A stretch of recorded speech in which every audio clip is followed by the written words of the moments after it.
This is a podcast about both having autism and living with someone who has autism. My mom is Sonya, and I'm Josh, and this is Josh Has Autism. Hey everybody, thanks for stopping by. Hello. So this week, on this podcast, I thought it would be a really good idea to talk about relationships, and specifically friendships that you've got. Okay. Yeah. Because I noticed that there's a difference, I guess, is the way that I would say it. It's different than a typical kind of relationship and friendship that you have with people. You're very comfortable being alone. Yeah. And we've talked about that before, that you are okay being alone. You love to read. And if you have a good book, you're all set. Yeah. Yeah. But people are important to you. Mm-hmm. And friendships do matter to you. Yeah. And one of the things that I notice is that the way that you are is that even though you have friends, people that you call friends, you don't necessarily know an awful lot about them. And that's not new. That's been the way it has been your whole entire life. That if I ask you something as simple as, you know, what grade somebody's in when you were younger, or if, you know, somebody lives in our community, and anything like that. Recently, you dated somebody for a very short period of time, and you don't know her last name. I don't remember it. That's Okay. the difference. Okay. And this was recent. This was like last year. So anyway, I'm laughing because that look on your face. I hope it's okay that I just said that, because I'm certainly not trying to be sound like I'm ridiculing or anything. Oh, no, you're not. Okay, You're not. okay, good. But I noticed that the things that, for example, in my life, that are just commonplace, to get to know people, what they're about, where they're from, what they have to say, their opinions about something. Those things, I enjoy hearing those things, and they kind of stick, and they help me to see them as get a bigger picture of who they are. Right. And what they're about. Right. Yeah. And one thing I notice is that you don't call people constantly, and you don't seem to have the need for people to call you all the time. Unless it's like to call you to say, hey, there's a D&D game coming up. Right? Yeah. Yeah. I cannot refute this. Okay.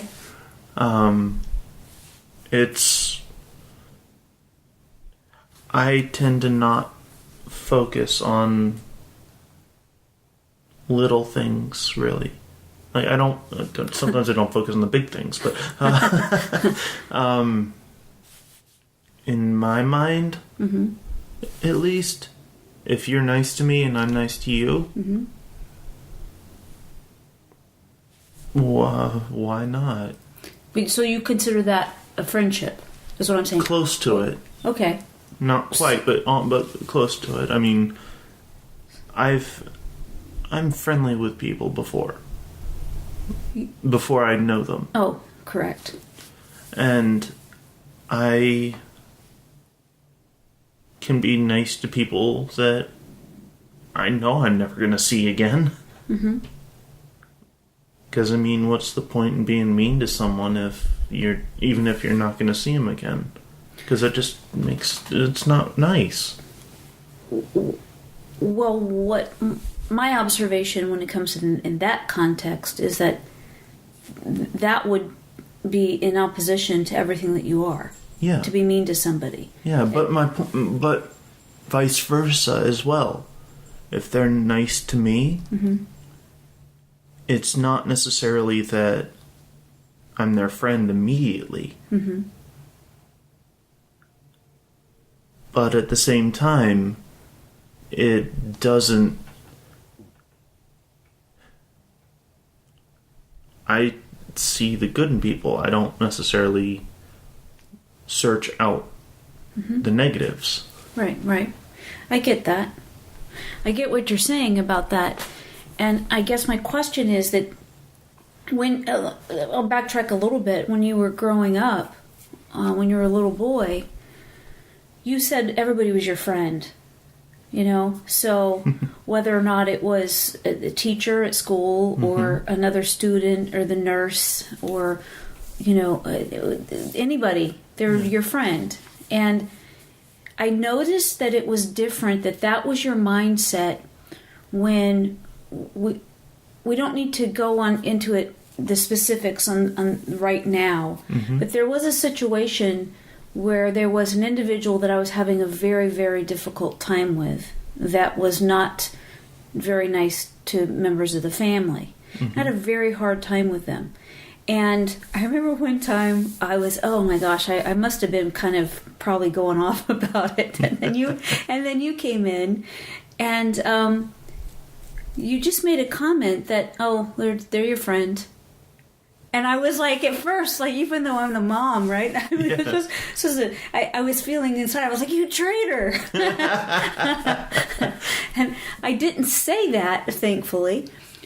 But I remember that kind of snapped me out of my judgment that I was in about this person and made me realize that that's my perception of that person. And you didn't entertain the judgment. If you heard what was the conversation before you came in, I don't know if you did or not, but you were not participating in the judgment that I was holding about this person that I felt wronged, somebody in the family. And that stuck with me. And it's still with me today in recognizing that my experiences with people really do come from my judgments. And you've really shown me a different way. And that was life-changing. Yeah, I really try not to judge people. I don't think that you do. So growing up, you called everybody your friend. And then, and now as an adult, you have friends. Yeah. You are very pleasant I suppose that if there's an unpleasant part, that's reserved for here at home. Which I think it should be, right? Everybody needs to have their place to be able to go and just... Vent? Well, just... I know that it takes a lot out of you when you leave here and you go out and you really, to have conversations, to make the eye contact and to, like you had said before, for you to have the conversations, you're always like thinking ahead and trying to anticipate, and that's exhausting. Yeah. So my point is that you being able to just be yourself at home, and if you're grumpy or out of line or whatever it is, better to do that at home. Oh yeah. And you need to have a place where you can just be exactly how you feel. Yeah. And not have to put on something, Yeah. I try not to put on airs about who I am, though. No, but I think that maybe I don't mean it that way. What I mean is it takes so much effort for you when you're out in the community. Yes. Okay. Yeah. Socializing for me is difficult sometimes because it's mentally taxing to have to just constantly be proper and everything like that. Sure. Right. And so whenever I get home, it's like whew. Yeah. Yeah. Right. Yeah. I think there's a lot of us that feel that way in different situations, Yeah. Yeah. I think the phrase is letting down your hair. Right. Yeah. Mm-hmm. So there's been times when you call somebody your friend that you don't have a relationship with them necessarily that what would be a standard version of or a description of a friend. And yet when you have friends, that the ones that you go out with here, and do the things that you do here, it's what it's. That's completely vague. Okay. You have friends that you have common interests with. Yes. And those common interests are D&D and I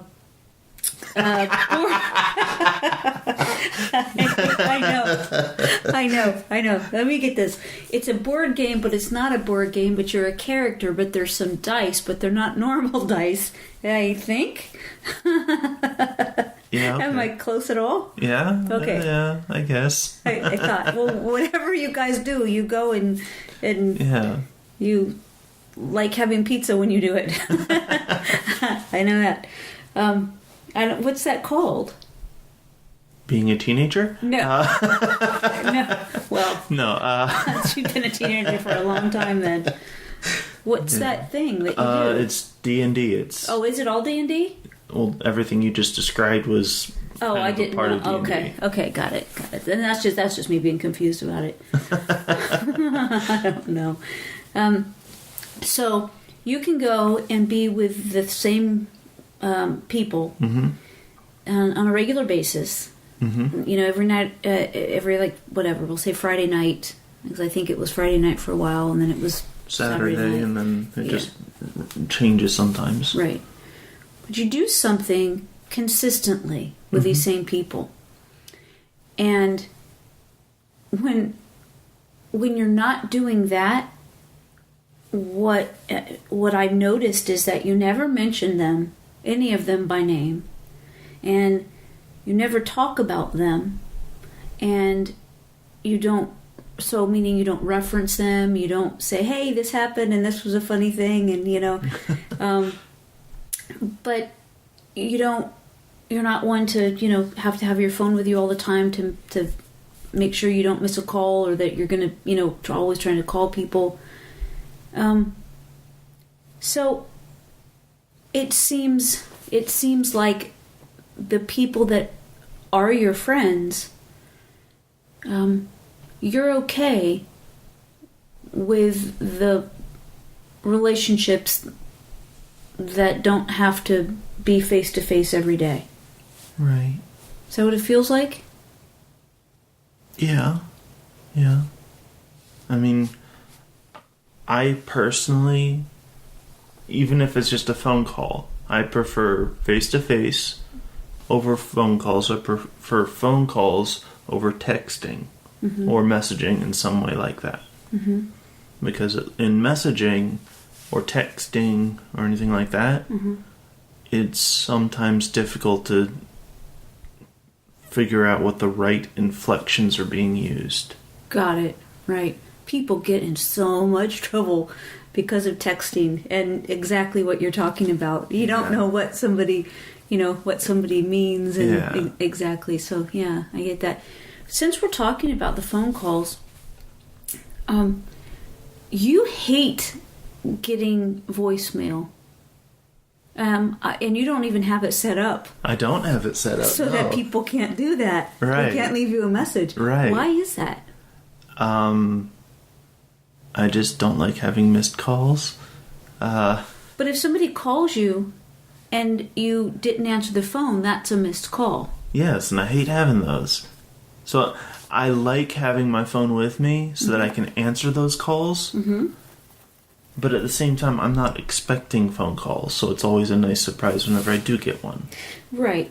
What I'm specifically asking about is that you don't have your voicemail set up. You've said to me before, I don't like getting voicemail. Why is that? Why is that? Yeah. Have you ever gotten a message saying, hey, call me back, bye? Yeah. That... You're like, who are you? Yeah. Yeah. Okay, so it makes you, put you in an uncomfortable situation. Yes. Okay, got it. Yeah, all right. Yeah, That makes sense. I know that it was kind of ingrained into me by Mr. Barn. Mm-hmm. A very nice man. Yeah. Mr. Barn doesn't have his set up either. He actually took his down. Mm-hmm. Because people would leave him messages for his work, saying, hey, I need this, if I could have this by such and such a date.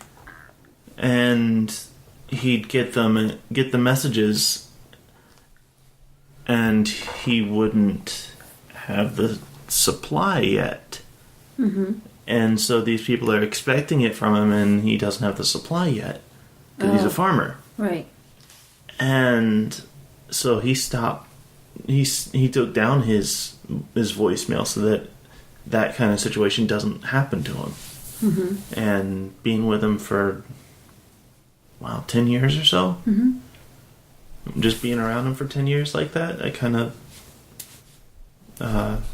rubbed off on me. Yeah, yeah. Well, you spent a lot of time in around him and in the vehicle. Yeah. Because you helped. I always say that you baled hay, but you're telling me that that's not the proper term. No, I threw the bales of hay and transported them and moved them. Right. Okay. Transporting them and moving them are two separate things in my mind. Okay. Transporting them is they're on a vehicle moving to another place. Moving them is picking them off the vehicle and putting them where they're supposed to be. Yeah. That kind of thing. That's where you got your Popeye arms. Yeah, it's like it's mass muscle. I see. It's huge, huge. Yeah. So you got that from him. That makes a lot of sense. Yeah, and I never knew why you did that. Yeah. Yeah, that makes a lot of sense.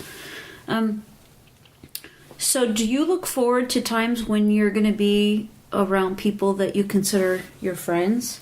Yeah.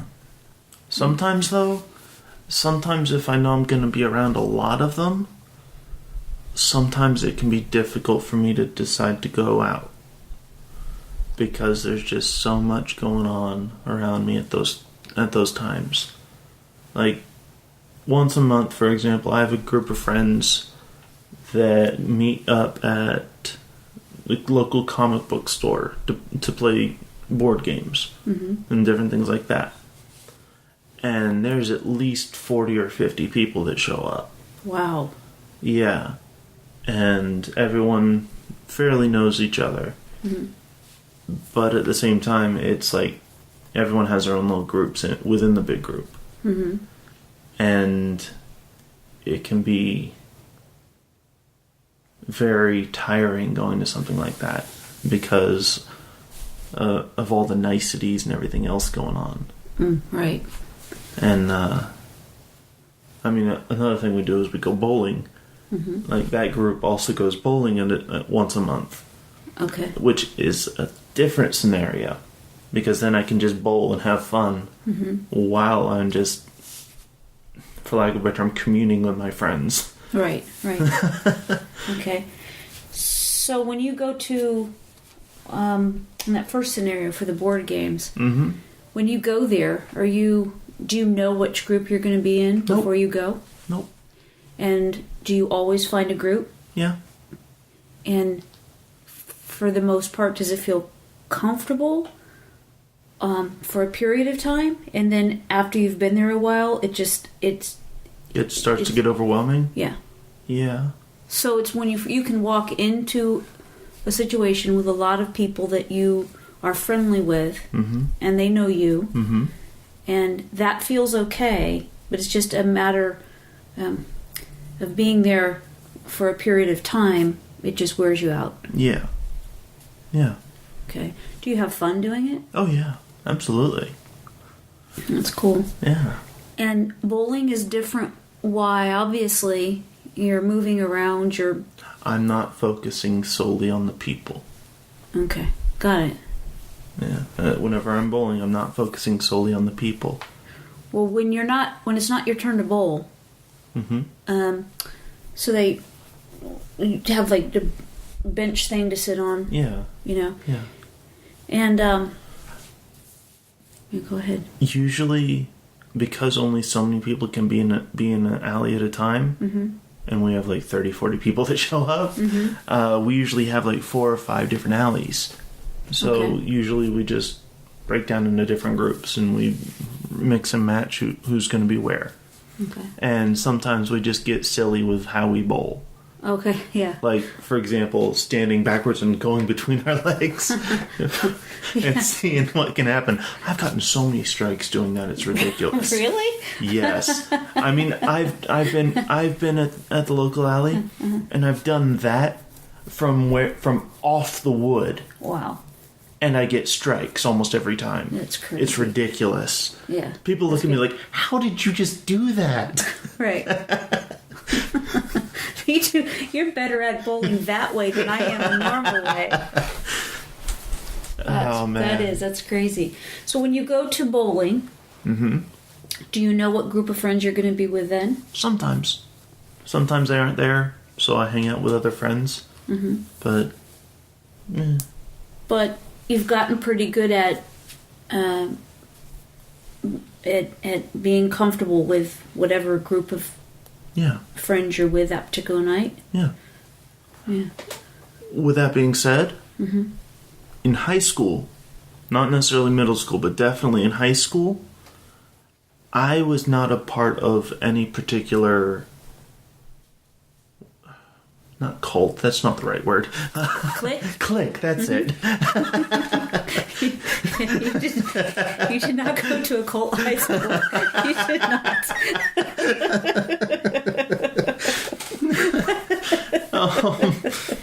No, clique. That was the word I was looking for. Thank you.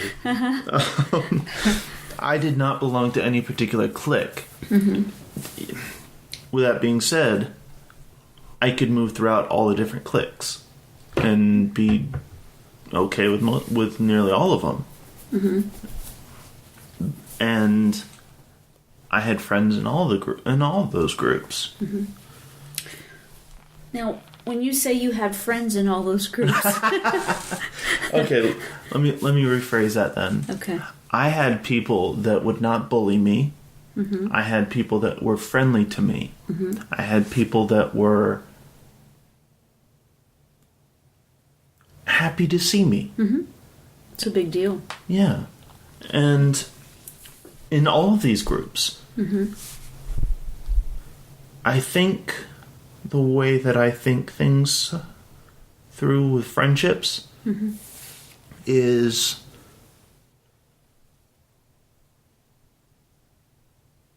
I am very open about being friends with people. And that if there's different steps for friends. So like there's real friends, there's lifetime friends, it's above that, and then below the let me try again. Lifetime friends and true friends are kind of intermixed. Okay. Below that are like good friends and people that I'd be willing to hang out with and just have a good time with. Then there's the people that I have fun with, but I don't necessarily know a whole lot about them. And then there's people that I meet and I am nice to them and everything, and they're nice to me. That last group is more often than not the times where that's where people generally start with me. I think that's where people start with most people. Like where you're just friendly, right? Yeah. But it's still, I guess by quote-unquote normal standards. Whatever that is. Yeah. My version of that would probably be between a normal person's version of acquaintance and friend. Okay. Whereas, and I don't really have a below that. Whereas normal people might have an acquaintance that's below that, and even less. You know what I mean? Sure, like a neighbor or a coworker or somebody that you see, but that you don't really, have necessarily interactions with. Exactly. Yeah.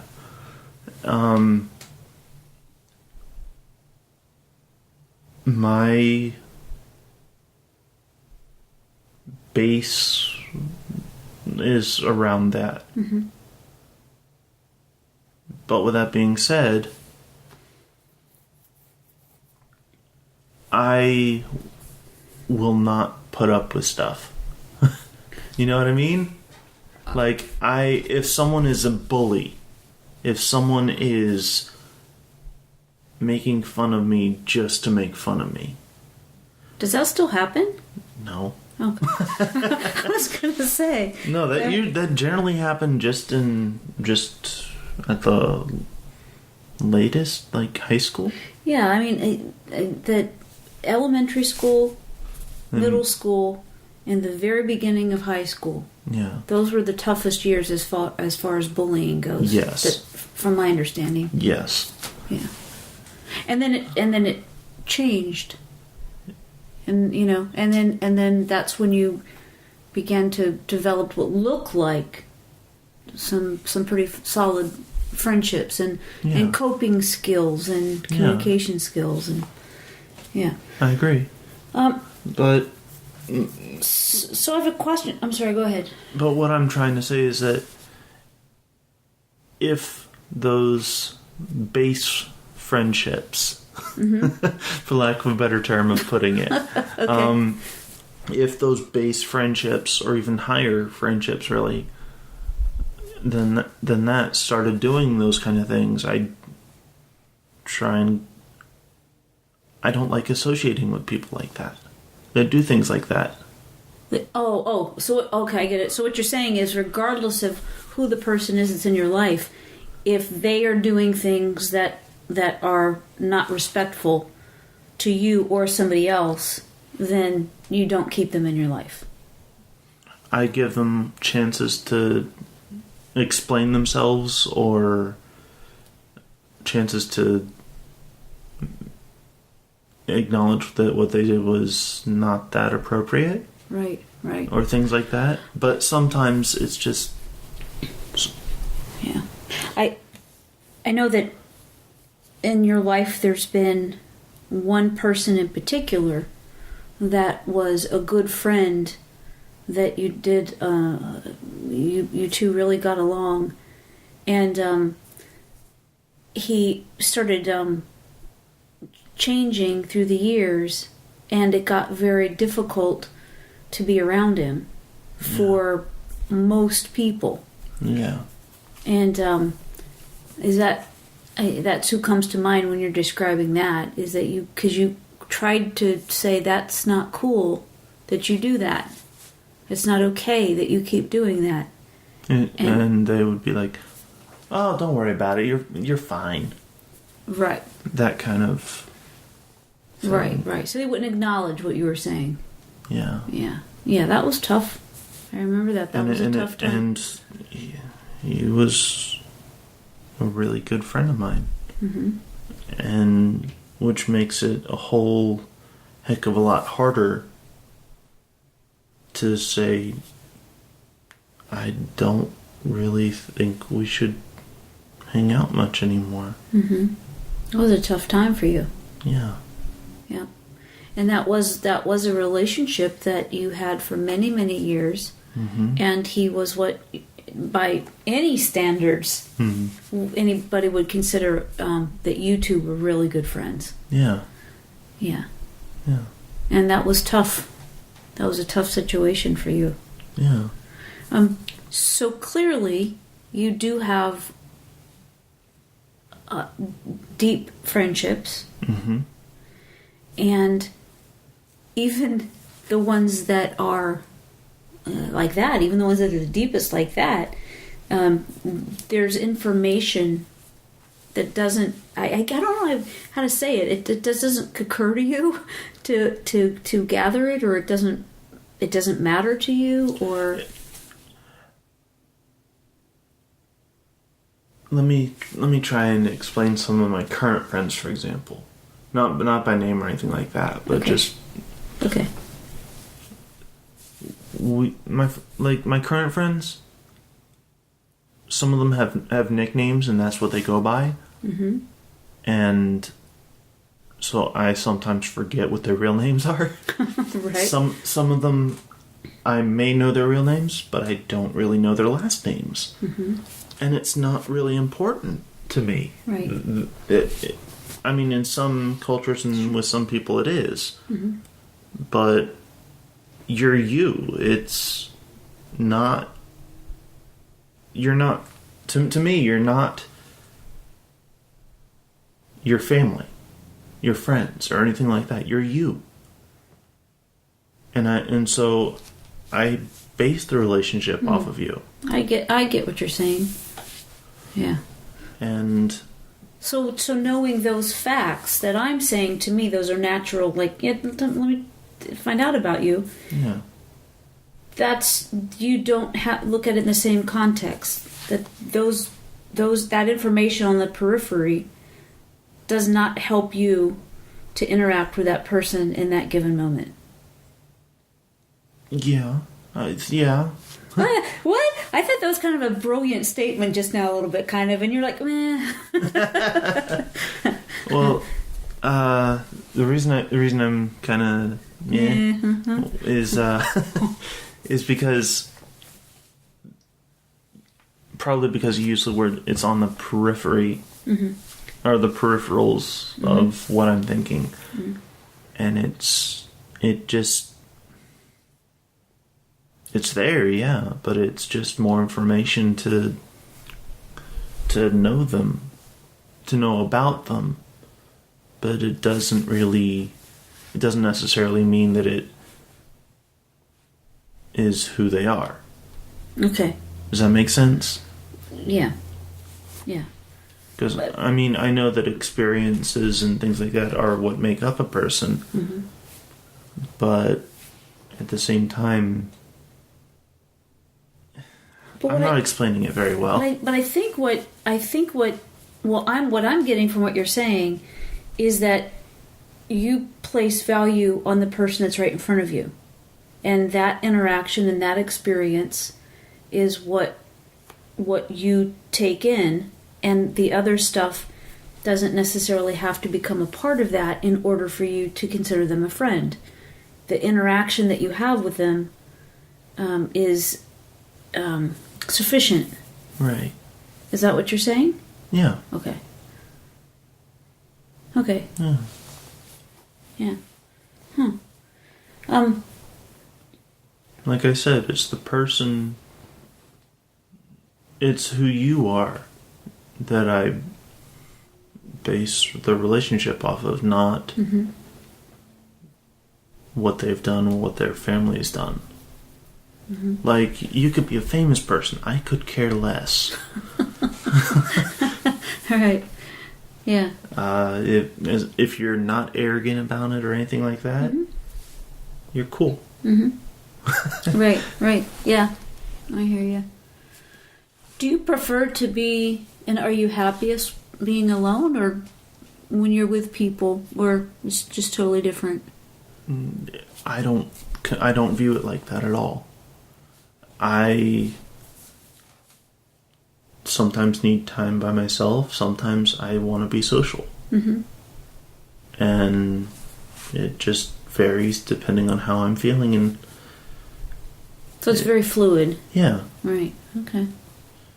Yeah, so saying I'm an antisocial person or saying I'm a social person, that You doesn't... can't, you right? can't. Right, yeah. I get it. Yeah. Whenever you're in a group setting, Mm-hmm. Is there something that helps you to cope within that group social setting that you figured out that helps you to be able to stay in that situation maybe longer than you used to be able to handle it? Were there any coping skills that you use? Enjoy what you're doing. That's really all I can really say about it, is that if you're enjoying what you're doing in the group of people, then it's easier to focus on that and be able to share in that with the other people. Hey, does that make sense? Or is that not what you're asking? What I'm asking is that in those times when you begin to feel stressed because there's more direct communication with people, like at the board game nights, is there anything that you do to help yourself to feel relaxed and comfortable and to be able to have the interaction for a longer period of time? Because if that feeling is starting to come up in that this is feeling stressful, what do you do for yourself? Well,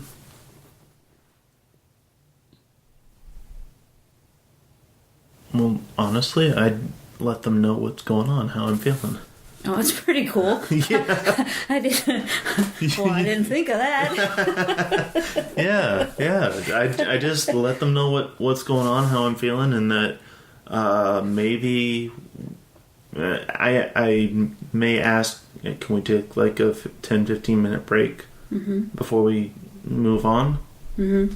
And wow. Usually they're pretty cool about that. Well, that's pretty mature. That's like... Why would I dance around that issue? I don't know. I guess...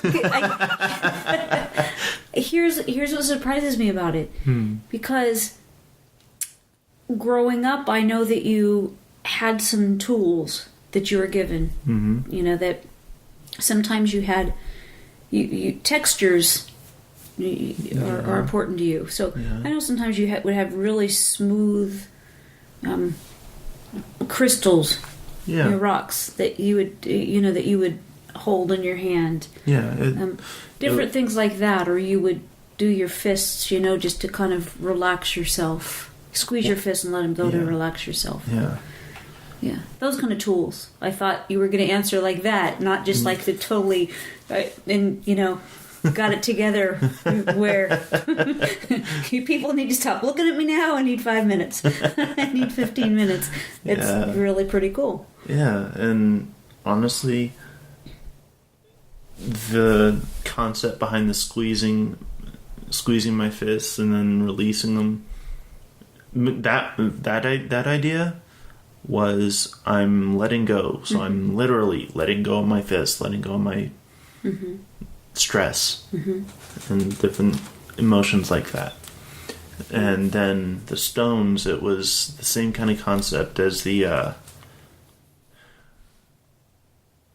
what are those soothing ball things where you rotate them around each other? Yeah, I can't remember what they're called. But the Chinese thing or whatever. And it's the same kind of concept as that. Or even the the fidget that some people have now. Right. It's the same kind of concept. It's something to focus on so that you're not stressing over everything that's going on around you. You are instead focusing it on a certain point of what you're doing so that you can get back in the game, so to speak. Or in my case, literally. Right. So what you found is a group of people that you consider your friends that are respectful and honor what it is that you're requesting. Yeah. And one of the cool things about it is that we all know that each of us have our own difficulties and issues, and we just accept it and move on.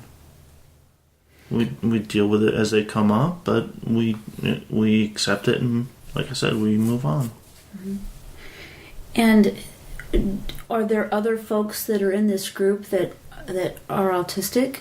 Yeah, there's several. And so that's really cool. Yeah. And everybody just figured it out. Yeah. I guess I can't say that exact words, but... Yeah, probably shouldn't give people's stuff away here. No. No. We don't give two craps. Okay. Oh, got it. Yes. Yeah. Yeah. That's what you're saying. Correct. You can't say that other word that you're going to say. Yeah. Right. Yeah. We just don't give a crap. We understand that we have issues. Yeah. And it's pretty cool. So. Yeah, it's pretty cool. So, back to that connection that it seems like a lot of people have when you have a friend. You communicate often, you see them often, you get phone calls, frequently. Those things don't happen, but it sounds like when you do get together, it works really well. Yeah. Yeah, and I mean, sometimes there are times where we aren't physically meeting, but we may have like messages going back and forth sometimes, or phone calls going back and forth, and it just varies really depending on what's going on with people and how each of us are feeling. And so you were able to find a group of people that accepted you as you are and would be understanding of the things that you need. Yeah. And that just seems to be the best thing that you could have possibly done. Yeah. That's really cool. Yeah, and a lot of them are local people here, which is phenomenal that that's happened to me. That I've been able to meet people locally that I can hang out with and have this kind of connection with them. Right, I agree. I think it's pretty awesome. Wow. I think that pretty much that's all that I wanted to ask you about and to talk to you about with your version of Friends that has its morphed through the years, whereas the teacher and anybody and everybody was a friend, and then how you say that people are your friends, but you don't know a lot of information about them, right. To then getting to this point where you really do have a great understanding of what you need in your life, and you've found it and brought it to you and enjoy it. I mean, another sort of group, I guess. No, I'm just nice to everybody. I can meet a person, never met him before, and just say, and like, depending on the setting or what they're doing or whatever. Like today, for example, I went to Dollar General, and I was in the checkout line, and I started bantering back and forth with both the cashier and the person who was in front of me in the line. And we were all just laughing and everything. It was really cool. And I don't know these people. Right. Well, that's a good feeling, right? Yeah. Yeah. And so they aren't friends, but they aren't not friends. Yes, Yeah. right. Yes. But I'm just friendly. You're friendly, and that in and of itself is something that you worked for. Yeah. And I think that you would probably encourage people to do that, even when it's uncomfortable in the beginning, by continuing to do it, you get better at speaking up. And not just between random people, but also between people that you do know. Right. It helps. Yeah. Right. Very cool. Very cool. Anything else you want to say about it? No, not really. Okay. All right. Very cool. Well, that was awesome, Josh. Well, I am awesome. Yes, you are. Yeah. Thanks. That was really cool. I learned a lot. That's really awesome. Awesome. And thank you, everybody, for hanging out with us again. It really means a lot to us. And again, as always, please listen to us at all the places you can. It's SonyaKing.com and Sonya King Comedy is at Sonya King Comedy is Twitter. This is to see Josh Has Autism is on YouTube, and I posted on Facebook. Plus a whole bunch of other places. Let us know if there's anything you want us to talk about. We really, really appreciate you. So have a great day and love you. Thank you for listening, everybody. Bye. Bye.